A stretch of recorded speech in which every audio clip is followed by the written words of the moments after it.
with Scott Allen.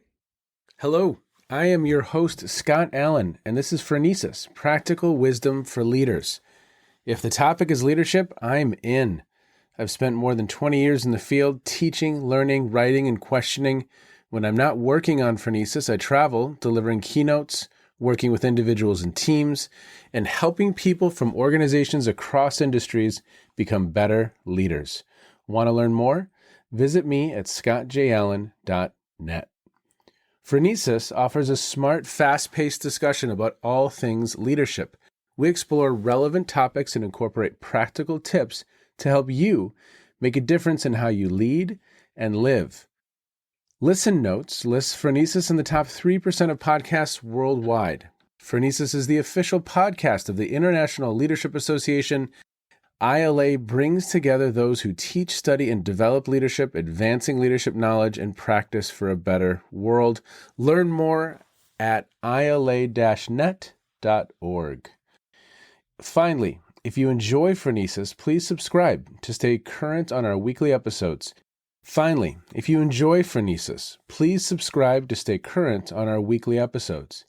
If you find an episode that resonates, please share it with your colleagues and friends. And if you want more content, subscribe to my newsletter, The Leader's Edge. The link is in the show notes. As always, thanks for listening. And now, here's today's show. Okay, everybody, welcome to the Phronesis podcast. And we are continuing with this series on the book that was edited by Jonathan Reams, and it's called Maturing Leadership. We are embedded in this conversation about a number of chapters from that edited volume, really exploring the intersection between adult development and leadership. And I'm excited today. You're becoming a regular, sir.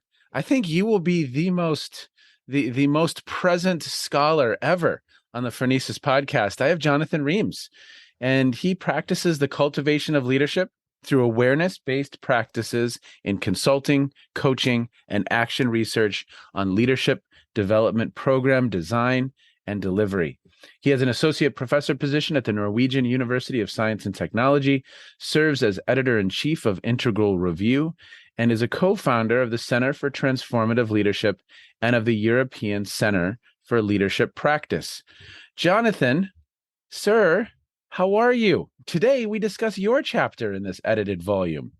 Yeah, so I've been having so much fun being co-host here and getting to engage the authors who I kind of invited into this, and now it's my turn to tell my story. So I'm really looking forward to that. And I was thinking, you often ask people, what else do we need to fill in about the bio? And I think, that bio is getting old and I need to update it.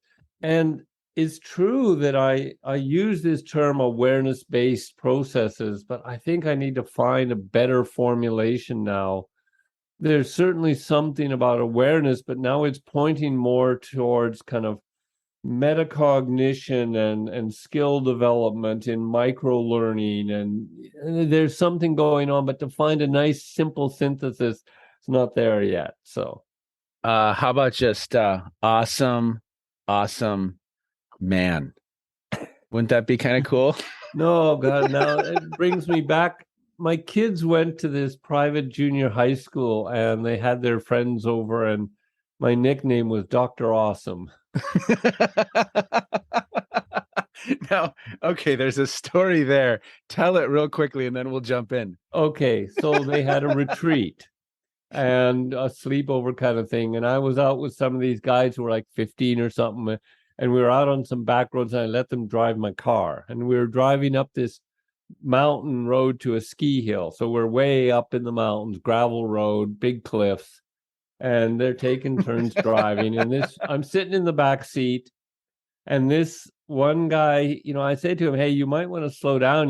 This is slippery around these corners, and there's, 100-foot cliff there. And he didn't really slow down. And at some point, the car spun and did a couple of 360s and stopped facing backwards next to the cliff.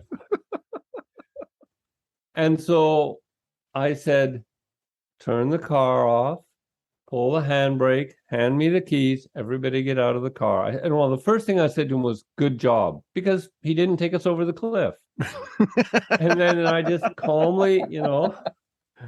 calmly said, get out, let's everybody get out of the car and take a walk for a moment. And they came back, and I think they were like, wow, he didn't freak out on us. And that was awesome. Remind me not to have my children hang out with yours.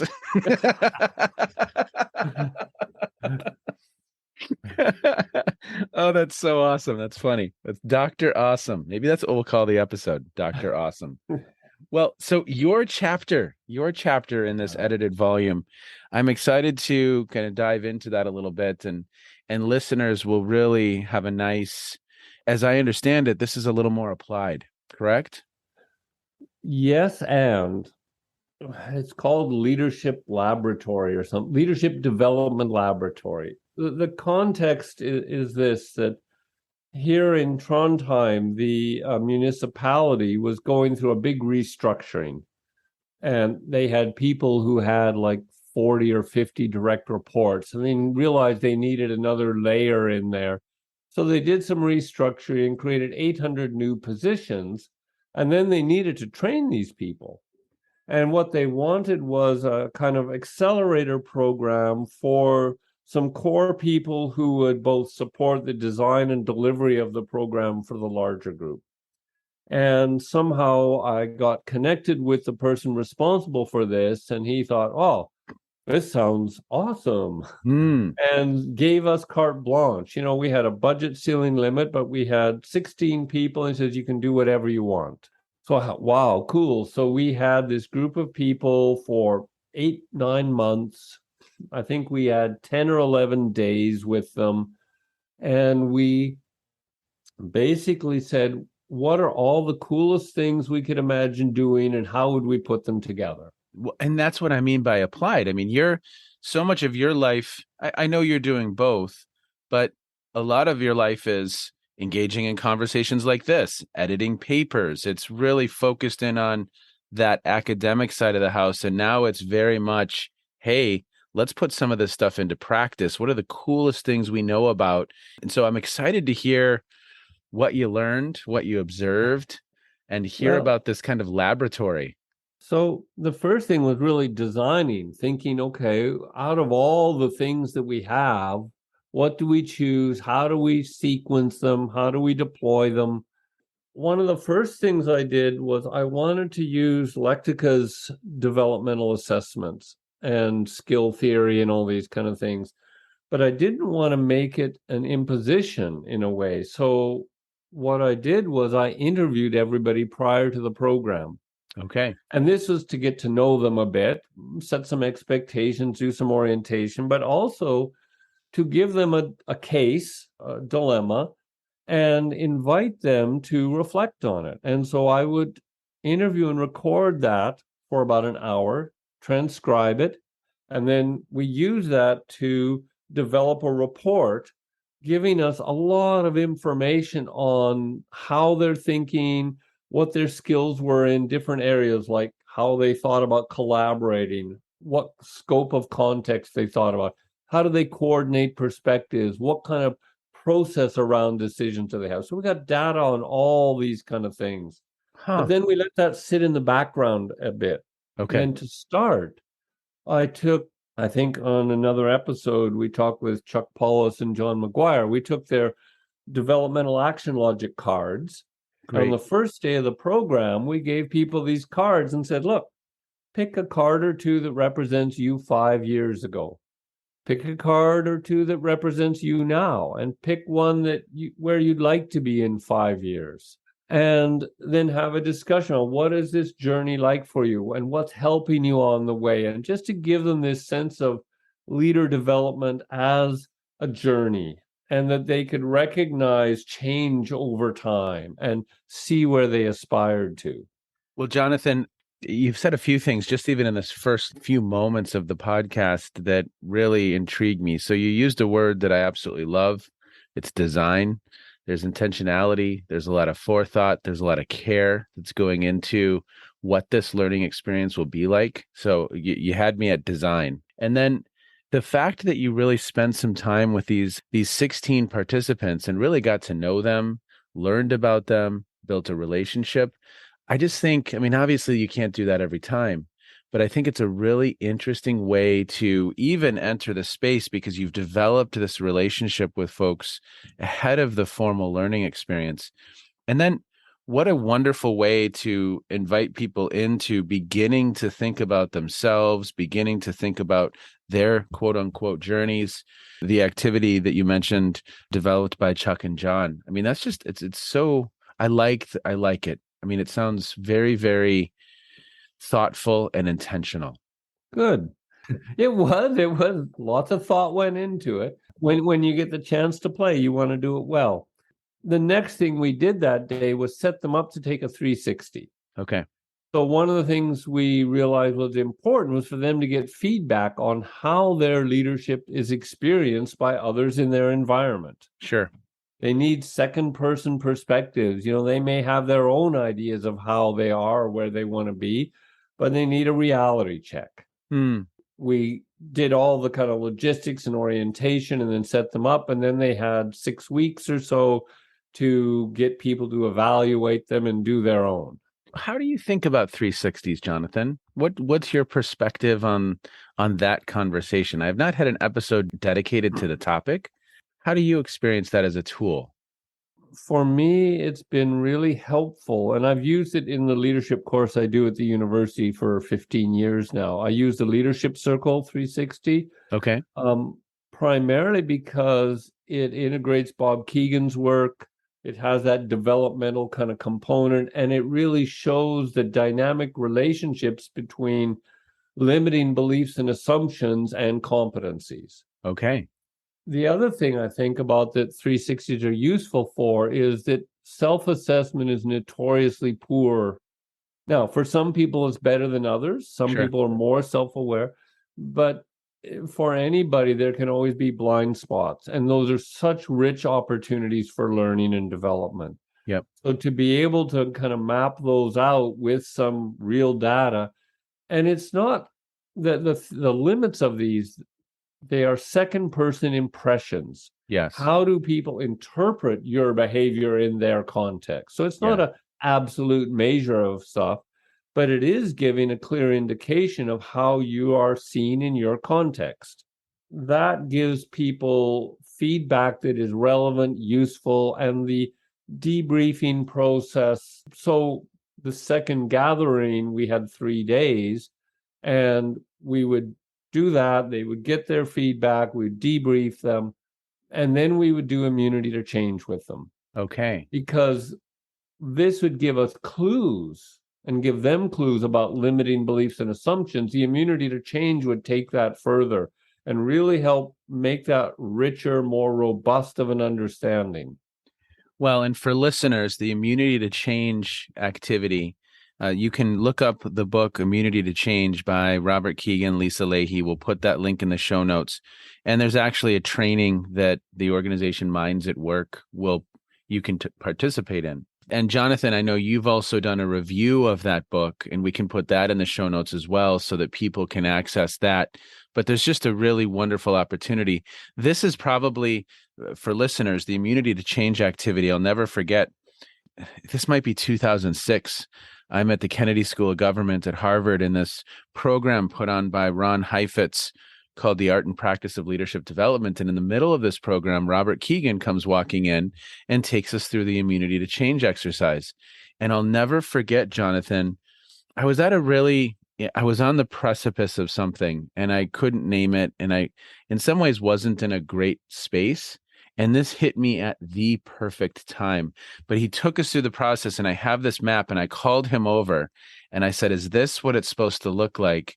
And he looked at me and said, "Yes." And I just got tears in my eyes. I mean, there was just I could finally observe and look at kind of the system at play. And wow. I mean, I took that piece of paper, I brought it to my wife, I showed it to her. She was like, "Yeah, yes." And it was one of those moments, Jonathan, that again, just one of the most powerful learning exercises that I not only deliver, but also have participated in. So I love that you're including that work, the immunity to change exercise.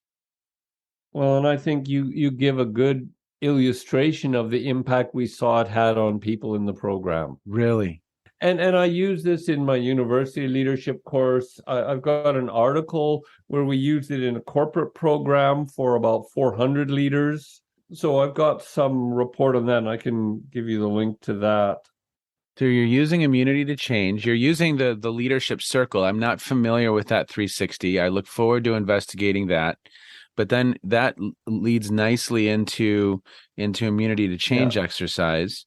Well, and I think what you described is what people experience. They have a phenomenological felt sense of something that's holding them back or something that's not right. Mm, But they can't name it or talk about it. They are subject to it. yes. And this process helps map that out in ways that kind of gets around internalized defense mechanisms Yep. and gives names to things. And so people in the program found this so helpful. And then we did a couple of coaching sessions individually for them based on this. So that was the first kind of phase of the program.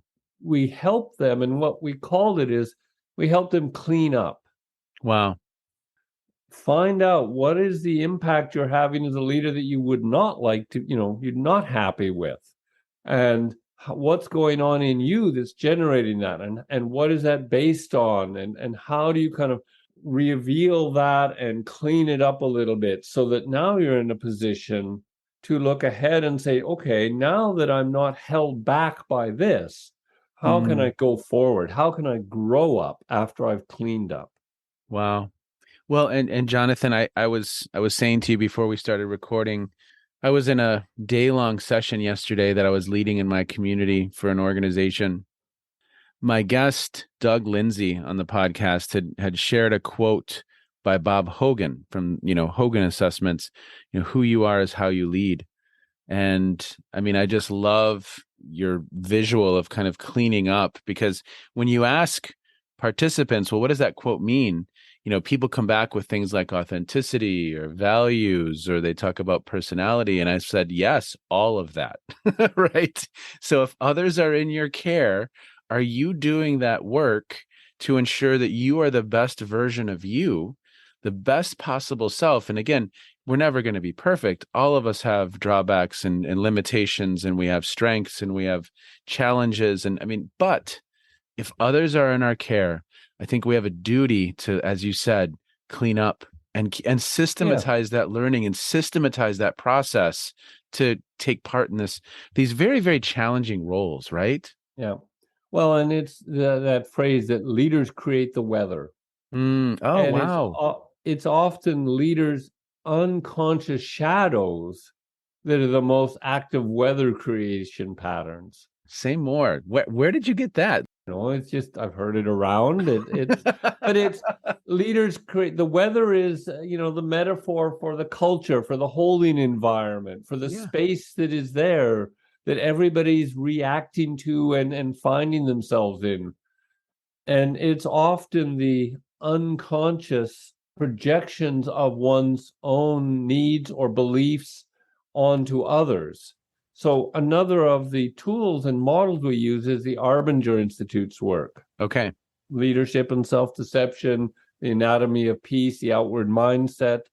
And they have a very simple but profound way of getting at that. Jonathan, there is a CEO in my community who his favorite book is Leadership and Self-Deception.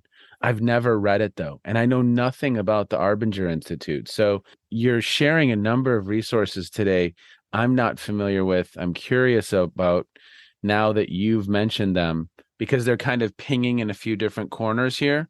But would you Mm-hmm. talk a little bit about the Arbinger Institute? My understanding is there's a Mormon philosopher named Terry Warner Okay. who spent a lot of time trying to understand core kind of philosophical issues in human challenges, and came to a kind of Martin Buber like notion that there's a fundamental difference between treating others as people and treating others as objects. Okay. Now, what triggers that? Because when we treat others as people, when we see them as whole people, if we see a need, we feel called to help and we act on that, and then all is well. But sometimes we will see a person and we will feel called to do something, but we won't. Mm, And in that moment, we need to have a good reason why we didn't. mm, We need to make ourselves okay. And then what happens is we naturally justify our lack of action by cutting away the wholeness of the other and making them a little more two-dimensional. We foreground some things that give us good reason not to, and we put in the background other aspects of the person. And that leads to all sorts of consequences. So what they talk about, though, why the first book was Leadership and Self-Deception, is that once that has happened, it gets so deep into the lenses and filters through which we view others that we don't notice it. wow. So we're not aware that we're deceiving ourselves. I think that happened to me in the last couple weeks. Happens to us all the time, Scott. Yeah. It's part of and it's a fundamental part of the human condition. Wow. But becoming aware of it and understanding what ways there are, what are typical signs of it. So the Leadership and Self-Deception book talks about being in the box or out of the box. And they even talk about different kinds of boxes. So what are some typical patterns of thinking and acting that you can notice that are probably signs that your actions are driven more by a need to justify yourself rather than the other's actual situation? You've listened to that episode with Dr. Akram Boutros from Metro Health. I'm sure you have, Yes. where, Yes. it was talks about love and that's one of Yes. his favorite books. I mean, it's just, It's one of my favorites too. So I use it in all the classes that I teach. So we introduce those concepts to them as a simple distinction. They found that very useful because it's simple. It was easy to anchor on. There's some great simple resources and simple tools that you can use. So very briefly, this notion of a collusion map, or okay. as my friend calls it, unintended collaboration. I don't know. I've never heard of a collusion map. Well, so it's very simple thing. Yeah. There's four quadrants. You ask people, so think of an other that you have a conflict with. Okay. Okay. What do they do? So you write down what they do, whether it's an individual or a group. What are the behaviors? It's another department or another person, and they do certain behaviors. Hmm. Then you write, okay, what do we see? Or what do I see? And it's basically, what labels do you give? What judgments do you make? When they're doing that, what names do you call them? They're stupid, they're lazy, they're ignorant, whatever it is, depending upon what they're doing.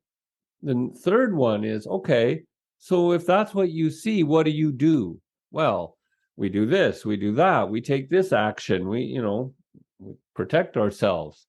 Okay, that's great. Then you do the perspective taking move and say, well, now if you're doing those things, what do you think they see? Mm. And then you start to see, okay, now if they see that characteristics of your behavior, do you see a link between that and what they're doing? Oh, wow. And once you show people this, and I've never had it fail to work, once people see that, they go, wow, they go, oh, and then you say, now, how can you intervene?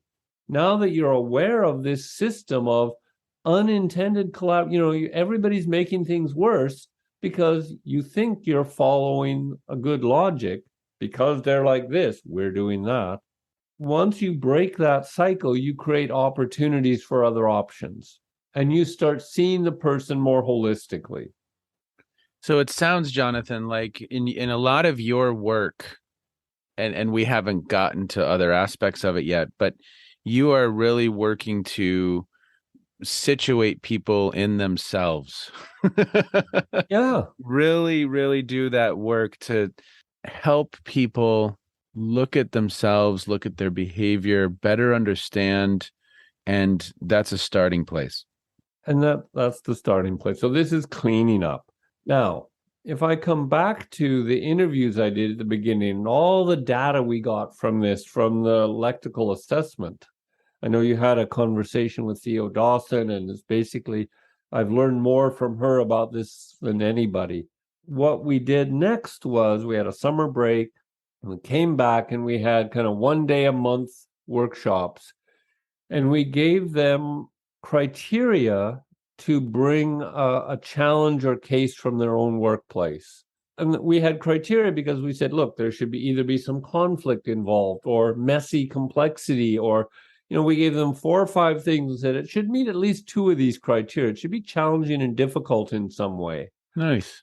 Okay, so they would bring that. And then what we would do is we would give them a small portion of feedback that says, based on the way you talked about this case where I interviewed you back then, you're likely thinking about communication or collaboration or conflict in these ways. And here is a slightly more mature, complex way of thinking about it. And look at what the difference between these is, and what would you do differently, and how would you apply that difference to your case? We put them in groups that were based on them having similar kind of levels of thinking in that sense. And they loved that. They said, how did you know how to put us together? Well, we had our magic, formulas. But they said, we can finish each other's sentences. We recognize how much we think in similar ways, similar patterns, because the underlying structure of their thinking was very similar. Wow. So they worked in small trios, shared their cases, looked at the feedback, used that to kind of think of what would I do differently. Then we sent them out and said, now you go practice that. Come back a month later, then reflect. Okay, what happened? You did this, you applied it. What did you learn doing it differently? Okay, now you've either got a new case or the same case. Here is another piece of feedback on a little different skill area. How can you apply the developmental growth edge difference here? And we did this 4 times with them. And they got so addicted to this. So here in Norway, lunch is 11:30. It's early. Yeah. And they're very good at going for lunch. But this on time, right? Yeah. But this one day, it was the 3rd month we were doing this, and we were taking a long time doing the reflections from what they'd been doing in between. And it was about 10 minutes to lunchtime. I thought, well, I'm going to give them their new worksheets with new feedback and just let them look over it quick before lunch so they can sit with it. I couldn't get them out of the room for half an hour. They were so intent on looking at, and this showed me this kind of, Theo talks about the dopamine opioid cycle and this natural learning. And there was such clear evidence to me that they were so motivated and getting so much out of it that they weren't going to go to lunch. No, I'm going to get into this now.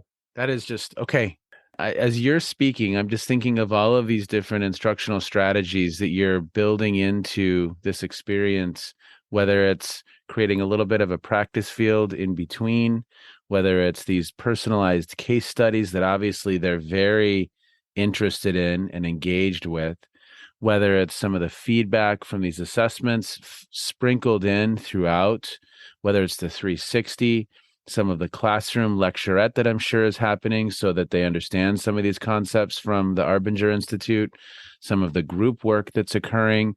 I mean, you're creating the personalized interviews at the very, very beginning. You're creating a very rich experience for these participants. I mean, I want to be in this. How do I sign up? Well, it was, and I can put a link to, we had a journalist come in on the last day. We did 2 days at the end to kind of integrate and summarize. And just before that, we'd had a visitor observing what we were doing. And so I said, well, everybody just introduce yourself to this person. Just say who you are and what you do for the municipality. Well, to a person, they all started talking about what they were learning and how it was affecting them and how much they were using it. And I thought, wow, we got to capture this. So the journalist actually got a photographer to come in with a good camera. And so we were able to capture a bunch of little interview clips from people talking about what they did now that they didn't do before. Yeah. I can put a link into that where it's a nice little article and it talks about the 360 and so on. We also had two colleagues of mine from the university then did a focus group with this, I think about 4 or 5 months later. Mm. And a lot of what they said was, first of all, the 360 made such an impact for them because they were in a feedback poor environment. Wow. Um, Scandinavian culture is very egalitarian, very conflict averse. People aren't good at having difficult conversations and giving. So there wasn't much of a normative culture for doing that in a good way. And they said they were starved for understanding how were they doing. And Wow. that feedback was so impactful for them just to get a sense of how other people experience them. And then the things about the practice and the simple concepts that they could repeat and try out over time applied to their own things, all of this gave them this feeling that yeah, they had done something now that they couldn't do before. Well, Jonathan, I'm working on this paper with Dave Rush, and I've mentioned it in a few different episodes. And something we're really interested in is how do you create a learning environment that promotes development, that helps people build their awareness and mental complexity. We can call it stages. Obviously, you're not going to move that needle drastically in a 11-month program or something of that nature, but can you get people on the path? Do you start building some habits of mind? And we write about things like the holding environment, and we write about things like challenge and support. I mean, you're challenging these individuals to think differently about themselves, but you're also supporting them in that work and creating that holding environment. You're creating an environment where they're practicing active listening with others and really, truly being with them and listening to them. I mean, it's just, I mean, I could go down the list, but what's so fun about this conversation is you're talking about something you've created that has so many of the elements that we're thinking about built into the design of the experience, not necessarily the content, but the design of the experience, right? Yeah, I think so. And that was the intentionality of design and having time to really think through and adapt a little as we went along as we saw what was going on. That was helpful too. I wanted to say a little bit about this notion of development Okay. and the dirty word stages, so to speak, Yeah. because I think it's true what you say. We're not going to, measure development over this short of time. But many of those models are big, broad brush strokes. They're very coarse distinctions in a Mm, sense. What we find more useful is working with the notion of skill development. But so that notion of, okay, so what are those things? There's also this thing of cleaning up because oftentimes I think people's development or maturity is inhibited by their shadows, that mm. they're weighed down by their own baggage. And so there's some natural development that can happen by just taking the lid off or, lightening the load of baggage people are carrying. I think that's an easy win in a sense. The more complex wins of taking micro skills and building more complex neural networks of abilities to think more maturely and complexly in precise ways in precise areas. If you do enough of that over time, you build up a more robust set of capabilities overall.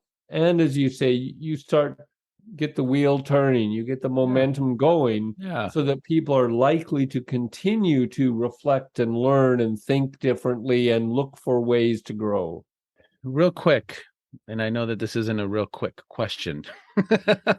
Yeah, that's the as soon as you said that, oh yeah, right. What did you learn?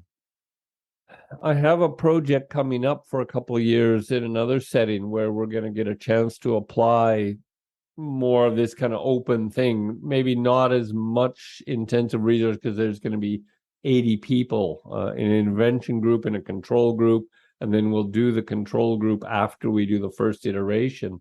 We will have the opportunity to take what we've learned from here. So what have I learned is that what is the most important thing to stimulate this? What's, if I have to only do X number of things, because I can't do all of those things. And in this context, we won't be able to do all of those things because there's not enough budget for 80 people to do all that. So how do we create impact with less resources? And for that, I think it is around helping people learn how to learn. So this VCOL that Theo talked about, this virtuous cycle of learning, this natural learning cycle. And how do you create the kind of motivational hooks? How do you make it salient, relevant, engaging? Yes. So that you get the dopamine active. Yes. So that people are alert. And so we're looking at what are the key things that will engender that. Once we have that going, how do we give them just enough tools and support to start practicing? Yes. And then we're going to aim to, how do you practice on yourself? How do you practice with your team? And how do you practice in relation to organizational level issues? So you're not getting in a room and talking about, the 7 attributes of effective leaders. No. When you don't have a lecture on situational leadership for this learning experience. I can make one up, but what I find is, at least over time, now having been in this field, I did my Ph.D. Gonzaga 20 years ago. Now I finished it, and the time I was doing my master's and Ph.D. there, and the time since, you get exposed to your ignorance. You start to see how much more out there is, but you see certain themes and things come around. And then eventually I noticed that, okay, all of these things are simply constructs. People have constructed meaning around this or that. So we got exposed to Heifetz's adaptive leadership. Well, it's clearly a very rich, robust conception. But if you just encounter the word and a few little intellectual abstractions about it, you will not be able to go out and do much about it. No. And I think I'm more interested now in trying to kind of take the noise of intellectual abstractions away from people's attention. Okay. Because we're distracted enough. And allow them to focus in on, well, what's going on for you now? So we had a client, a pharmaceutical company in Copenhagen recently, and they talked about the buzzword box. They had been told to be agile, and here's 3 archetypes of agile leaders. And now we did the leadership circle with him. You got to be creative and not reactive and more jargon. And now we're going to roll out servant leadership. And what's that about? And so we spent 2 hours just to, well, look, what have you been doing? Oh, well, that's a little bit like that. And just help them show these abstract things. No, they're just descriptions of things that they're doing or maybe not doing as much. So helping people filter out the intellectually abstract noise and anchoring it in their experience more. I think that's more useful for people to actually learn and develop. Well, listeners, when you purchase Maturing Leadership, this is Jonathan's chapter in that book. So there's just a lot of, I think, wisdom, exploration, curiosity, design baked into this whole conversation that we just had. I love that you are experimenting, that you're trying a different approach to some of this work, the whole notion of cleaning up. I absolutely love it. And, as we wind down today, what's something that's caught your eye? What's something that's caught your attention recently? I think the most exciting thing I read lately was Dan Coyle's The Talent Code. Okay. It is such a clear illustration of this virtuous cycle of learning model. It's, about the deep learning or deep practice, he called it. And it's about neuroscience of learning and what are the kind of motivational triggers? What is deep practice about? How do you coach and support it? It was super informative with great illustrations and examples. Okay. That was the most important and interesting and engaging thing that I read lately. Okay. I would say in terms of streaming, I was streaming different conversations with interesting people, streaming your podcast. I'm not quite caught up. So every time I'm in the gym, I'm listening to one or two more. Well, you're the only person I know who started at one and just kind of got on the journey. So I'm like that. I'm very like stick to it, persevere. But what I would say about that is compared to cherry picking, it was the ones I had no clue who they were that I found often the most interesting. Just some fun conversations, some fun, interesting, engaging conversations. I've just loved this project. And of course, it's led me to people like you and your work. And so, Jonathan, thank you so much for your work. This was an anomaly, right? Being on the interviewee end, and now I'll switch over to the interviewer end.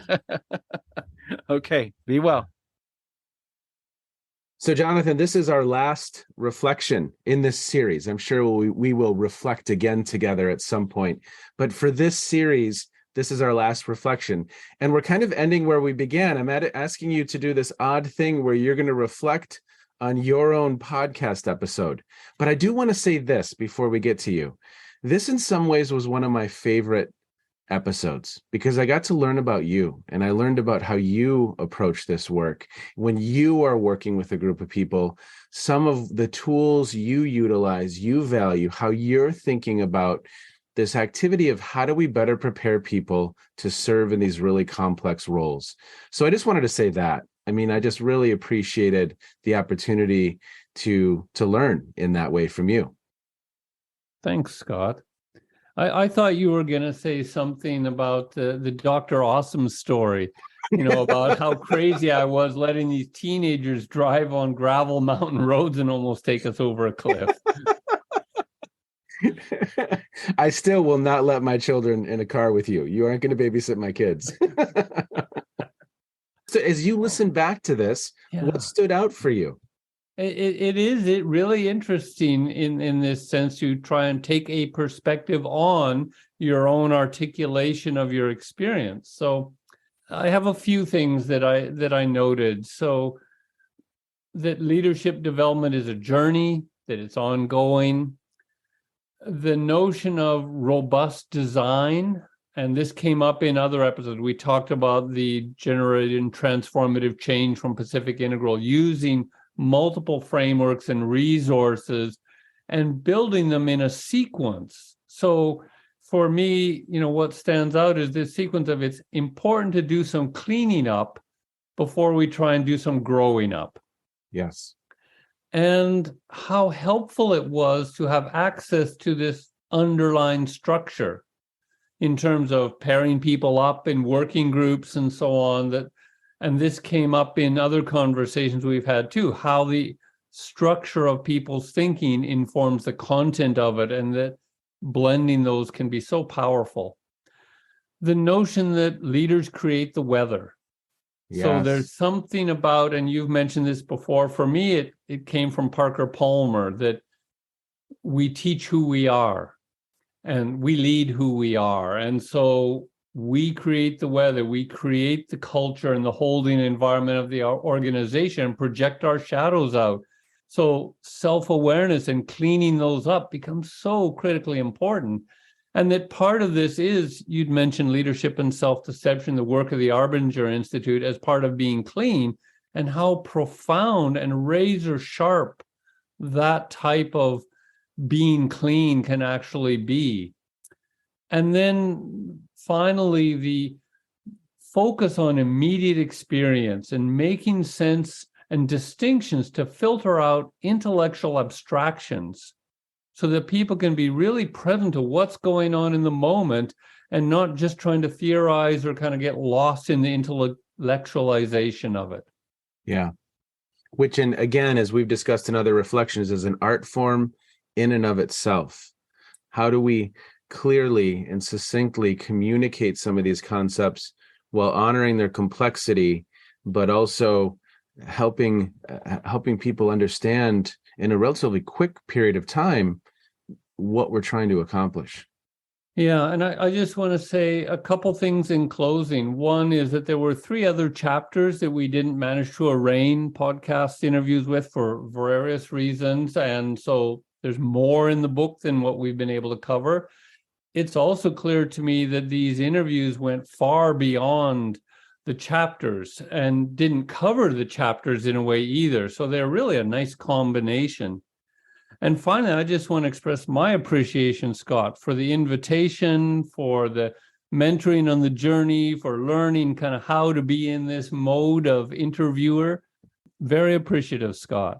Well, the feeling is mutual, Jonathan. I was so excited to meet you for the first time at ILA back in November. And I'm so excited for the future and the conversations and the projects and the work to come, because I have learned so much from you, and I just can't thank you enough. We may have a project down the road with Dave Rush. Who knows? We'll see. Who knows? If we do, it's going to be incredible. And I just love learning with you, Jonathan. Thank you so much. You have just finished another episode of Practical Wisdom for Leaders with Scott Allen. To contact me, visit scottjallen.net or send me a note at scott@scottjallen.net. I'm also on LinkedIn, so let's connect. If you have feedback, I'd love to hear it. And as always, thank you so much for listening. And now here's my daughter, Emily, with the outro.